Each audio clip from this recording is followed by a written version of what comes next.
Endi hozir 2025-yil 9-avgust topshirgandan keyin 0%.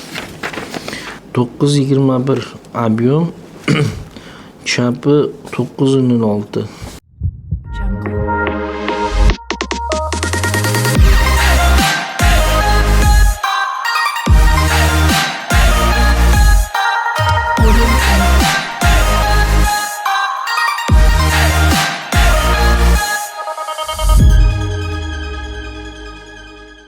Mana 5-da borib topshirdingiz. Bu 5-2023. 25da ham xuddi shu analizlar topshirgan.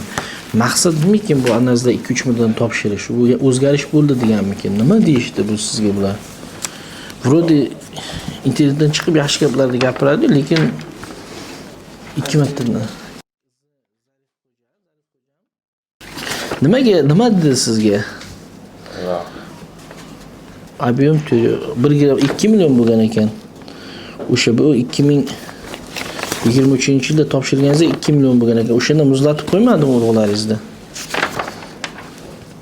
Ha? Muzlatmadimi?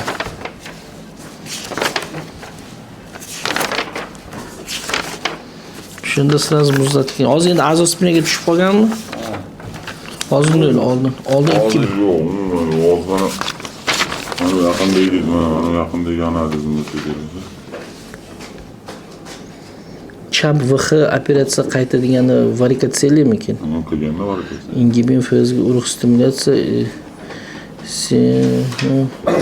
ikkisi qilish kerak. Endi hozir 2025-yil 9-avgust topshirgandan keyin 0%. Oldin bo'lgan 2022-yil ham 1 million bo'lgan umumiy soni, agar bo'lmasa 2 million bo'lgan umumiy soni. Muzlatish kerak edi-da. Bu yaqinda mana shunaqa qilgan. Topshirganingizda. Varikatsiyali kamdan-kam holatlarda oligozospemiya olib keladi. Aslida astrinozospemiya. Oligozospemiya bormi, fazga ko'tarilganmi? Danni yo'q, to что varikatsiyani operatsiya qilsa ko'tariladi. Chunki gipergantropniya ganadizmda varikatsiyani operatsiya qilish Unchana mana buni yaxshi tekshiring. O'zga anaqa korrektiv topshiring. Azov ham tekshirilgan, deletsiya yo'q.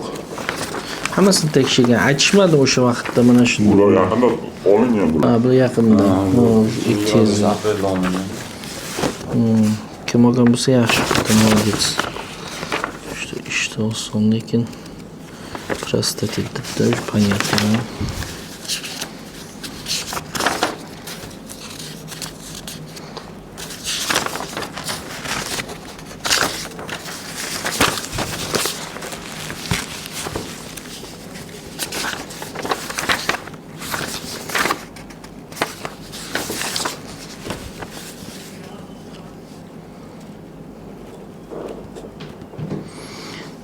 ...921 объем chapi 906.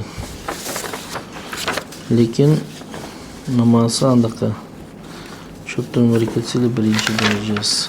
Mana shuni necha marta topshirganingizda 0 chiqdi. Oxirgisida 0 chiqdi. Bundan oldin topshirgandim. Endi bo'larish bo'pti, nima bo'lgan bo'lsa oldinga.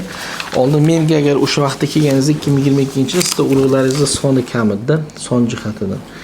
2 million urug'lar bor. O'sha urug'larni saqlab qolsa bo'lardi. Lekin bunaqa holatlarda holatda endi bepishlikda oligozospemiya deydi, azospemiya deydi. Oligozospemiya eng og'ir bepishlikdan oldingi holat.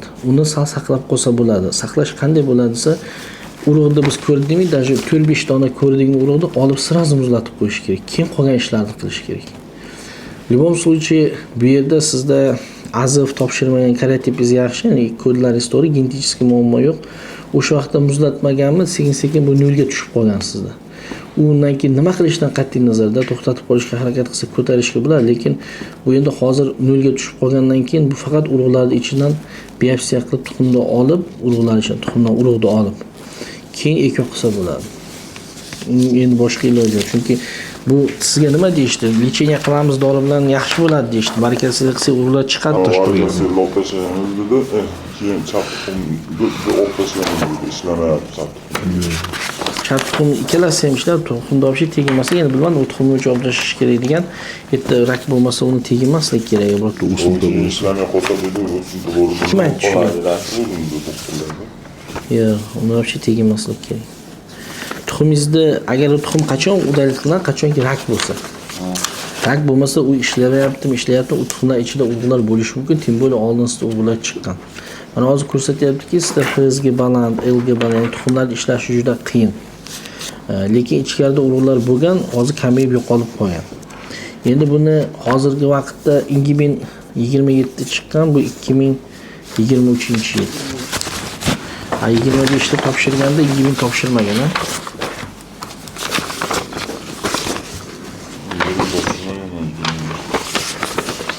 Hozir nima qilish kerak? Qarang-da, siz karotip topshirgansiz, yaxshi karotip analizlaringiz, azraf degan analiz topshirish kerak, andraflor sil yo'llarida bo'lgan infeksiyani aniqlash kerak. Endi buni bor bo'lsa-mi, yo'qmi, baribir ekoga bunaqa olmaydi. Faqat bitta yo'li bor, sizda biz stimulyatsiya qilamiz 3 oy davomida. 3 oy ichida siz ukol olasiz. 3 oydan keyin kelasiz, biopsiya qilib tuxumning ichidan analizlarni, urug'larni olamiz. Agar o'sha vaqtda urug'lar qolgan bo'lsa, hozir chiqqan bo'lsa olib ekamiz. Chiqmagan bo'lsa, ikkinchi tuxumingizni ochmaymiz-da, uni gistologiyaga jo'natib, agar gistologiyasi yaxshi bo'lsa, ona urug'lar u yerda bo'lsa, biz keyin ikkinchi tuxumni boshqacha stimulyatsiya qilib ochishimiz mumkin. Faqat shu yo'li bor hozirgi vaqtda. Katta va'da bera olmayman, chunki holat shunday sizda hozir. Azib topshirilgan. Topshirilgan?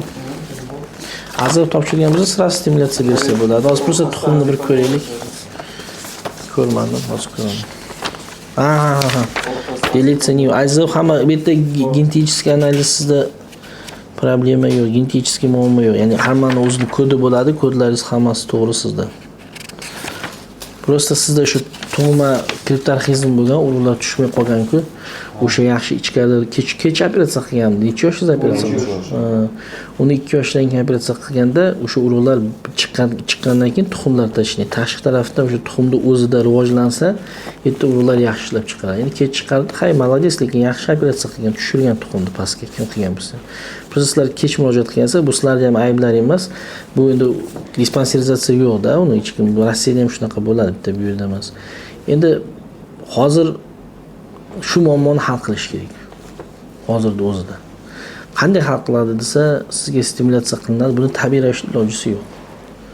Bu narsani.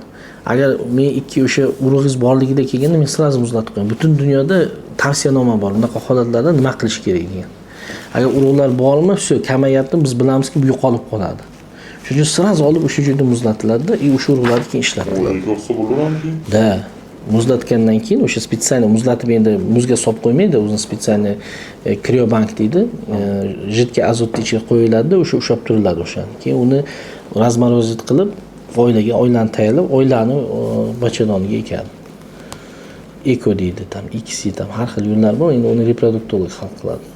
Bizda hozir asosiy maqsadimiz sizdan urug'ni olish endi. Boshqa endi bu narsa bunday tushib qoldimi, bunaqalar bilan stimulyatsiya qilgan yaxshiroq. Ya'ni biz sizda 3 oy tayyorgarlik ko'rsatib, shansni ko'paytirish kerak. Sizda asosiy qilinadigan ish mana bu mikroteza operatsiyasi, tuxumni ochib, mana bu kanallarda ichida rivojlangan joylardan urug'ni olib oilaga ekish kerak. Bu ashi yo'llar yopilib qolganmi? Yo'q, yo'llar yopilganda edi, sizda tuxumni ichi ishlayotgan bo'lish kerak edi. Ingibin baland bo'lish kerak edi, FSG baland bo'lmaslik kerak, tushmagan bo'lish kerak. Sizda hozir ikkita yo'li borda, azospermiyaning ikkita yo'li bor. Qachonki tuxum ishlab turibdi, urug'lar chiqolmayapti, yo'l to'silib qolgan. Ikkinchisi tuxum ishlashi qiyin, urug'lar kam, bu yo'llar ochiq. Biz qayerdan bilamiz? Mana bu analizlardan bilib olamiz. Mana qarang, FSG normada sizda 12 dan baland bo'lmasligi kerak, 11.95. Sizda 28 turibdi. Demak, tuxumni ishlashga miyaga signal boryapti. Shu men ishlay olmayapman, deyapti. Miyadan bu ishlab chiqarilyapti FSG degan folikostimulирующий gormon. Ilgilaringiz, testosteronlaringiz tushib ketgan kamgina, ingibin pasayib yotibdi, ya'ni zapas kam deyapti bu yerda oldindan. Agar bular norma bo'lib turib, tuxumingiz katta bo'lib turib aytganingiz deydi, bu sizda aytardiki, ha yo'l to'silib qolgan bo'lishi, uni ham faqat ochganda bilardik. Ochgandan keyin shu yo'lni tekshirib ko'rardik. Lekin sizda holatingizda kriptarxizm bo'lganda, urug'lar, tuxumlar vaqtida tushmagan pastga. Ona qonda bo'lganda qolib ketgan ichkari, o'zi qorindan keladi-da. Bunaqa holatlarda yo'l opiq bo'lmaydi. Tuxum o'zi sal maydaroq, tuxumda rivojlanishi qiyin, tuxumda urug'lar kam. Tushunyapsizmi? Shuning uchun faqat bitta yo'li shu mikroteza. Butun dunyoda shunday ishlatiladi. Boshqa iloji yo'q. Mana siz shuncha harakat qilgansiz, tabiiy ravishda farzand ola olmaysiz. Birinchi o'rindan 4 yil yashaysiz, boylar bilan qancha yashaysiz. Buni o'zingizdan tushunishingiz kerak, shu mana tabiiy ravishda bo'lmadi.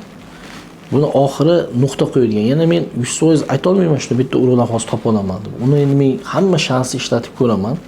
Hozir sizga yetarli darajada bu urug'larni rivojlanish uchun gormonlarni beraman. Imенно shu tuxumlarda gormon ishi, gormon ro'sti, misol bir qiz qo'rqadiki, gidrokortizonni ishirib olasiz. Unaqa gormon emas. Tuxumlarni rivojlanishiga ta'sir qiluvchi o'sha urug'larda, kanallarda yana agar bu yerda urug'lar kam bo'lsa, uni ko'paytirishlik. Yerda hujayralar bor, sertoli hujayralari, kletka leydiga deydi. O'shalarga ta'sir qiladi-da, bu yerda agar misol urug'laringiz kam bo'lsa, ko'paytiradi. Tushunyapsizmi? Ochganda shans ko'payadi. Biz mana shunday qilib ishlaymiz, shu shans ko'payishi uchun. O'zi bunaqa holatda birdaniga ochsa ham bo'ladi. Lekin ochganimizdan keyin chiqmasa, keyin yana bir marta stimulyatsiya qilib ikkinchi marta ochishimiz kerak. Undan so'ng birdaniga bitta bo'lsa, bitta bo'lsin. Mabodo agar bu urug'laringizni menda ochganimdan keyin urug'lardan topa olmasam bu yerda hech narsa, men uni gistologiyaga jo'nataman. Yerda 3 ta hujayralar bo'ladi, tam spermatotsit, spermatogoniya, spermatozoid. Spermatozoid o'sha biz oladigan urug'lar. Agar spermatogoniya, spermatotitlar bo'lsa, u yerda o'sha bali bor. O'sha bal bilan agar hisoblasangiz, Johnson's bali bilan, agar u balda 5-6 bal bersa, ikkinchi tuxumni keyin boshqacha rivojlantirib, u ikki hujayralar undan olish mumkin. Lekin sizda oldin 2 million chiqqan, balkim bu yerda urug'lar chiqish ehtimoli baland. Chunki oldin bo'lgan sizda. Prosta kam bo'lganligi uchun hozir kelmay qo'ygan bu tarafdan. Tushunyapsizmi? Shu biopsiya operatsiyasi mikroteza, mikroskop bilan bu kanallar juda mayda bo'ladi. Bitdan bitta o'xtarib, qavatma-qavat chiqish kerak bu yerda. Lekin endi o'sha operatsiyani hozir qilishga shans juda kam. Siz 3 oy lichenga olishingiz kerak. Xohlasangiz hozir qilamiz, lekin hozir agar qila olsak bu operatsiyani, sizda urug'lar chiqmasa, yana bitta stimulyatsiya qilishga to'g'ri keladi. Shuning uchun shoshilmasdan 3 oy stimulyatsiya qilish kerak. Ya'ni ukol olasiz bir hafta 3 marotabadan. Biz ochamiz, ochib ko'ramiz. Agar yo'q, men bunga ham hozirga roziman desangiz, bundan ham olish mumkin, problem emas men uchun. Prosta shans kamayadi sal. Bo'lmasam hozir bir tuxumini ko'rib beraylik. Qolgan hamma analizlari bor. Tuxumingiz men nima jarayon ketadi bir ko'rib olishim kerak o'zingizda. Qolgan hamma analizlaringiz bor. Biz yozganmiz. Bugun licheniyani boshlaymiz. 3 oydan keyin biz kelamiz. 3 oydan keyin qaz olamiz. Xo'p? Endi ishga kiramiz. Uni hozir aytishamiz. Qolgan hamma andraflor yo'q, andraflor olish kerak.